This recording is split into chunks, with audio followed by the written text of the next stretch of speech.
حضرت مریم کے والد کا نام حضرت عمران اور والدہ کا نام حضرت حنہ تھا۔ حضرت عمران حضرت سلیمان علیہ السلام کی اولاد میں سے تھے اور ان کی اہلیہ داؤد علیہ السلام کی اولادوں میں سے تھی۔ حضرت عمران بنی اسرائیل میں مسجد اقصیٰ میں امام نماز تھے۔ آپ علیہ السلام کی اولاد نہ تھی۔ آپ کی اہلیہ نے بارگاہ الہی میں اولاد کے لیے دعا کی، لہٰذا اللہ نے آپ کی دعا قبول فرمائی۔ آپ کی اہلیہ نے منت مانی کہ وہ اپنی اولاد کو بیت المقدس کی خدمت کے لیے نذر کر دے گی۔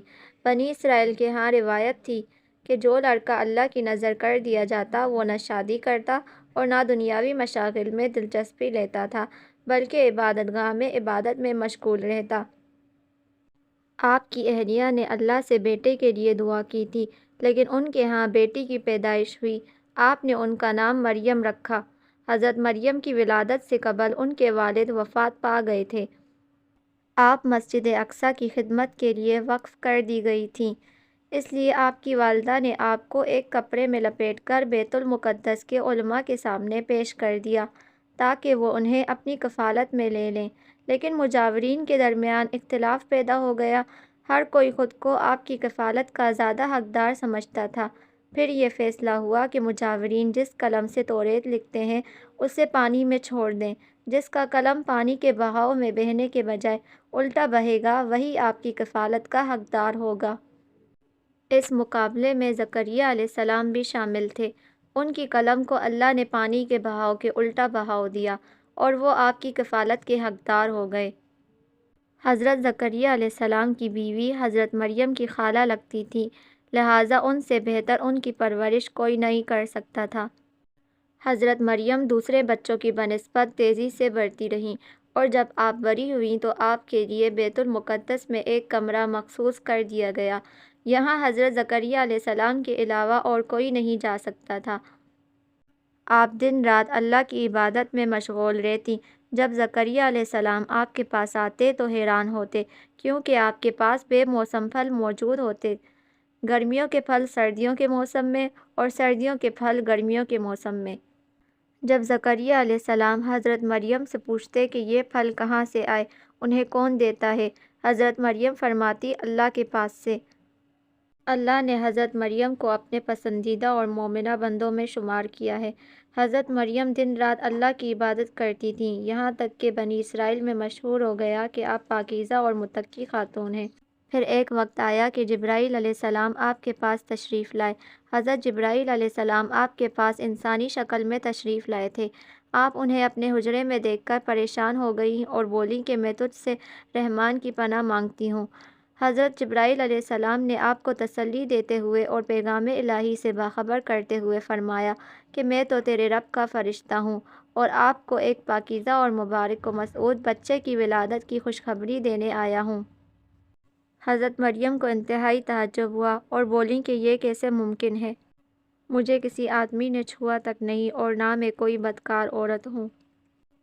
فرشتے نے کہا، اس سے پہلے اللہ تعالیٰ حضرت آدم کو ماں اور باپ دونوں کے بغیر پیدا فرما چکا ہے اور حضرت حوا کو صرف مرد کے وجود سے پیدا فرمایا گیا۔ حضرت مریم جب حاملہ ہوئیں تو یہ خبر بنی اسرائیل میں عام ہو گئی۔ اس پر بہت سے لوگوں نے حضرت زکریا کے گھر آنا جانا بند کر دیا اور الزام و بہتان لگانے لگے۔ حضرت مریم بیت المقدس سے نکل کر دور ایک مقام پر جا ٹھہریں۔ آپ اس مقام پر تنہا رہ رہی تھیں۔ جب درد ذر شروع ہوا تو آپ نے ایک درخت کا سہارا لیا اور نیچے بیٹھ گئیں۔ درد سے بے چین اور بدنامی کا خیال، آخر گھبرا کر کہنے لگیں کہ کاش میں پہلے ہی مر گئی ہوتی اور بولی بصری ہو گئی ہوتی۔ اس مشکل وقت میں اللہ نے حضرت مریم کے قدموں کے قریب ایک نہر جاری کر دی اور ندا آئی کہ پانی پیو اور کھجور کھاؤ تاکہ جسم کو تقویت پہنچے اور پھر اپنی اولاد کو دیکھ کر آنکھوں کو ٹھنڈک پہنچاؤ۔ اسلام آنے سے پہلے بولنے کا روزہ رکھنا عبادت میں شمار کیا جاتا تھا، یعنی صبح سے رات تک کسی سے بات نہ کرتے۔ بعد میں یہ حکم منسوخ ہو گیا، لہٰذا حضرت مریم کی پریشانی دور کرنے کے لیے کہا گیا تھا کہ تم سے کوئی شخص اس بچے کے بارے میں پوچھے تو اشارے سے کہہ دینا کہ میں نے چپ کا روزہ رکھا ہے۔ حضرت عیسیٰ علیہ السلام کی پیدائش کے بعد آپ اپنے بیٹے کو قوم کے پاس لے آئیں۔ قوم کے لوگ آپ کی گود میں بچہ دیکھ کر غضبناک ہو گئے اور آپ کے عبادت گزار اور پاکیزہ خاندان کا حوالہ دیتے ہوئے آپ سے بدگمان ہو گئے اور الزام لگانا شروع کر دیا۔ جب حالات بہت تنگ ہو گئے تب حضرت مریم نے بچے کی طرف اشارہ کرتے ہوئے کہا کہ اس بچے سے بات کر لو، تمہیں تمہارے سوالات کے جواب مل جائیں گے۔ سرکش لوگوں نے کہا، بھلا یہ دودھ پیتا بچہ ہمارے سوالوں کے جواب کیسے دے گا؟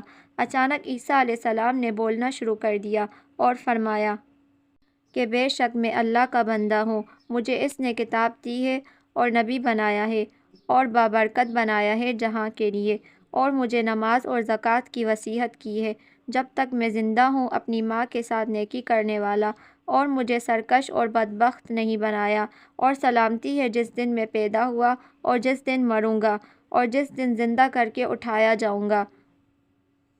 اس کے بعد حضرت مریم حضرت عیسیٰ علیہ السلام کو لے کر چلی گئیں۔ جب حضرت عیسیٰ علیہ السلام کی عمر 13 سال ہوئی تو بیت المقدس واپس آ گئیں۔